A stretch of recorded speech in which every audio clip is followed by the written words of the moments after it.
Então, vamos estudar agora a função de segundo grau ou função quadrática. Chama-se função polinomial de segundo grau ou função quadrática qualquer função f de R em R dada por uma lei da forma f de x igual a x ao quadrado mais bx mais c, com a, b e c sendo números reais e a diferente de zero. Por que o a tem que ser diferente de zero? Se o a for igual a zero, esse termo aqui, que tem o x ao quadrado, ele vai sumir, ele vai ser anulado. E aí eu passo a ter, então, uma função de primeiro grau, uma função afim. Então, por isso que nesse caso da função quadrática, o a tem que ser diferente de zero. E a forma geral dessa função quadrática, ela nos faz lembrar também da forma geral da equação do segundo grau, como nós estudamos lá nas equações algébricas. Nós temos aqui algumas nomenclaturas da função quadrática que são importantes da gente saber. O domínio da função de segundo grau é o conjunto dos reais. O contradomínio também da função de segundo grau é o conjunto dos reais. Já o conjunto imagem, ele é formado por todas as ordenadas y que representam imagens das abscissas x por meio da função f. Bom, pessoal, o conjunto imagem, ele será definido aqui no decorrer dos nossos estudos, porque nós temos uma fórmula para representar o conjunto imagem, de acordo com o valor de a na minha função. Então, se o a for positivo, nós temos uma fórmula para o conjunto imagem. E se o a for negativo, eu tenho outra fórmula para o conjunto imagem, ok?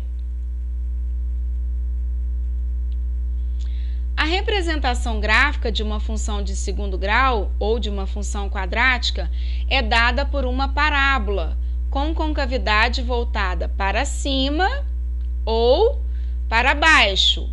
Então, nós vimos aí no vídeo anterior que a representação gráfica de uma função de primeiro grau é dada por uma reta. Já a função de segundo grau é representada por uma parábola, que pode ter a concavidade voltada para cima, que é nesse formato aqui de U, ou para baixo, que seria nesse formato aqui, vamos dizer, de ferradura, tá bom? Para a gente traçar, então, a nossa parábola, né, para a gente construir a parábola, nós precisamos encontrar alguns pontos fundamentais, ou pontos notáveis. O primeiro deles é determinar a interseção da função com o eixo x. E aí, nesse caso, eu calculo, então, as raízes ou zeros da função. E a gente viu também no vídeo anterior que para calcular as raízes ou zeros da função, basta você igualar a função a zero e encontrar os valores de x, tá? O segundo passo é calcular o vértice. O vértice, ele é um par ordenado, formado, então, pelo x e pelo y, sendo que o x do vértice é calculado pela fórmula menos b sobre 2a e o y do vértice pela fórmula menos delta sobre 4a, onde o delta é igual a b ao quadrado menos 4 vezes a vezes c. E o terceiro passo é determinar a interseção da função com o eixo y, ou seja, eu vou marcar lá no eixo y o ponto que aqui eu chamei de ponto D, formado então pelo par 0, C, sendo C o coeficiente da nossa função. E aí, pessoal, calculando esses pontos fundamentais da parábola, basta desenhar o plano cartesiano, localizar os pontos e traçar a parábola. E aí nós temos um ponto importante, né? Eu não preciso esboçar a minha parábola para saber se a concavidade dela vai ser para cima ou para baixo. Eu já consigo definir a concavidade através do valor do coeficiente a na função. Então, se o a for maior que zero, ou seja, positivo, a concavidade da parábola é voltada para cima. E se o a for menor que zero, ou seja, negativo, a concavidade da parábola é voltada para baixo. E agora a gente vai falar um pouquinho sobre o vértice, né? Nós vimos que o vértice da parábola, ele é formado por um par ordenado, né? Que nós temos uma fórmula para calcular. E o vértice, ele é um ponto muito importante na parábola, pois através dele nós obtemos informações significativas. A ordenada do vértice, que é o y, admite valor mínimo ou valor máximo. Então, se o a for maior que zero, a concavidade da parábola vai ser para cima, como nós podemos ver aqui nesse exemplo. E aí a função admite um valor mínimo, representado então pelo y do vértice. Agora, se o a for menor que zero, a concavidade da parábola vai ser para baixo. Então, a função admite um valor máximo, também representado pelo y do vértice. Agora, falando sobre o conjunto imagem, né? Ele também está relacionado com o valor de a. Então, se o a for maior que zero, o y do vértice é o valor mínimo. E aí nós temos então que a função, né, a imagem da função vai ser y pertence aos reais, tal que y é maior ou igual ao y do vértice. E se o a for negativo, ou seja, menor que zero, então o y do vértice é o valor máximo. Assim, a imagem da função é igual a y pertence aos reais, tal que y é menor ou igual ao y do vértice. Então, quando a gente for encontrar o conjunto imagem da função quadrática, basta substituir aqui somente o y do vértice, tá? E o que muda de uma fórmula para outra é o sinal. Se o a for maior que zero, aqui vai ser maior ou igual. E se o a for menor que zero, aqui vai ser menor ou igual, tá bom? E aí agora nós vamos para um exemplo prático, né, envolvendo todos esses conceitos aqui que nós vimos ao longo do vídeo. Seja a função quadrática f de x igual a x ao quadrado menos 4x mais 3. Determine, letra A concavidade, letra B, os zeros ou as raízes da função, letra C, o vértice e letra D, a imagem da função. Então, vamos aqui para a resolução.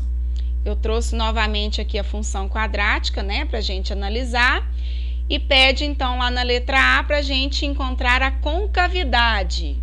A concavidade, ela está relacionada com o valor de A. Então, o coeficiente A na nossa função vale 1, ou seja, o A é maior que zero. Então, nesse caso, a concavidade da parábola vai ser para cima, tá ok? A letra B pede para a gente determinar as raízes ou os zeros da função. Então, basta pegar a nossa função e igualar a zero. Então, nesse caso aqui, eu transformei numa equação de segundo grau. Então, eu vou encontrar os valores de A, B e C, né? O A vale 1, o B vale menos 4 e o C vale 3. O valor de delta pela fórmula B ao quadrado menos 4 vezes A vezes C. Então, vai ficar menos 4, que é o valor de B elevado ao quadrado, menos 4 vezes o A, que vale 1, e o C, que vale 3. Então, delta é igual menos 4 ao quadrado, 16, menos 4 vezes 1, 4 vezes 3, 12. Então, delta vai ficar 16 menos 12, que é igual a 4. A segunda parte da fórmula, para a gente encontrar as raízes, vai ficar menos o valor de B, que é menos 4, mais ou menos a raiz de delta, que é 4, dividido por 2 vezes A, que é 1. Então, melhorando a expressão, x é igual, menos com menos vai ficar positivo, 4, mais ou menos a raiz de 4, que é 2, dividido então por 2, né, que é 2 vezes 1. X', 4 mais 2 vai dar 6, dividido por 2, que é igual a 3. E o x duas linhas, 4 menos 2, que é igual a 2, dividido por 2, vai dar 1. Ou seja, para que a nossa função seja igual a zero, né, os valores de x, nesse caso, tem que ser 3 e 1, tá? Então, 3 e 1 representam as raízes ou zeros da nossa função. A letra C está pedindo o vértice. Então, o vértice, ele é composto aqui de uma fórmula, né, para a gente achar o x e o y do vértice. Então, vai ficar menos o valor do b, que é menos 4, dividido por 2 vezes a, que é 1, vírgula, menos o delta, que é 4, dividido por 4 vezes a, que é 1. Vamos melhorar essa expressão. Menos com menos, mais. Então, vai ficar 4 dividido por 2, que é 2 vezes 1. E de cá vai ficar menos 4 dividido por 4 vezes 1, que é 4. Logo, o nosso vértice, então, vai ser 4 dividido por 2 vai dar 2, e menos 4 dividido por 4 vai dar menos 1. Então, o vértice é formado pelo par ordenado 2 e menos 1, tá bom? E a letra D está pedindo a imagem da nossa função.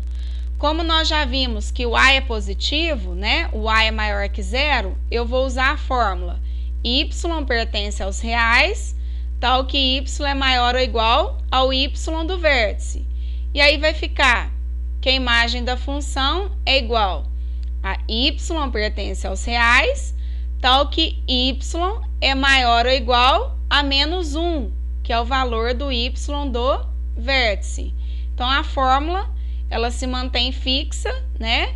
E eu só substituo aqui o valor do y do vértice, ok? Então, agora nós temos uma lista aí de exercício para a gente fazer, para a gente praticar.